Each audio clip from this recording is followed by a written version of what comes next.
zulmekmezin li bajarê Rojava te meşandin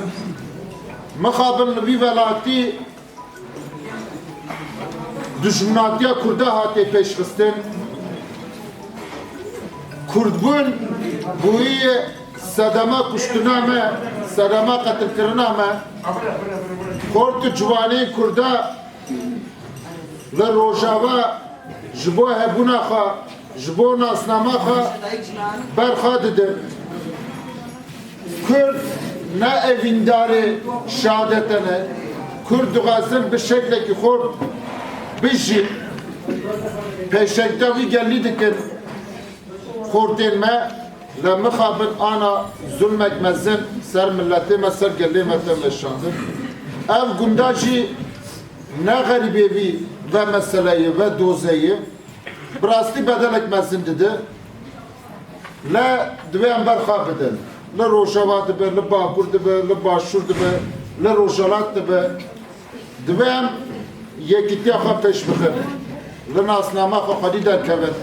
li hebûna xwe xwedî derkevin tiştên li Rojava hûn dibînin va bîst rûne hûn dibînin zulmek çawa te meşandin li xort û ciwanên Kurda jî berxa didin divê em li mîrasa wan li doza wan xwedî derkevin divê em li nasnama wan xwedî derkevin ev mîrasa ji me re hatî îştin divê em lê xwedî derkevin li her der em lê xwedî derkevin ev hevalê me ne ji bo malbata xwe ne ji bo gundê xwe ne ji bo şexsê xwe ji bo milletê xwe çûyî ji bo milletê xwe çûyî tiştê wî herî bi qîmet canê wî bedena wî ji ber milletê xwe dayî tiştê li me dikeve tiştê li gelê me dikeve tiştê li me dikeve li dayîk û baba xwişk û bira dikeve divê em li ve mîrasê xwedî derkevin ji bo em dipeyvin divê em bipeyvin jî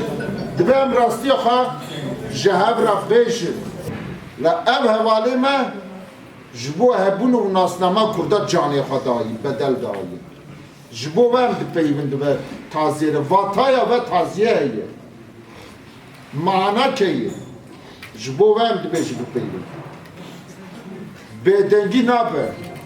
ne bi silametî bi avakirinê gor erf adeta xwe jî em e tekoşîna xwe pêş bixin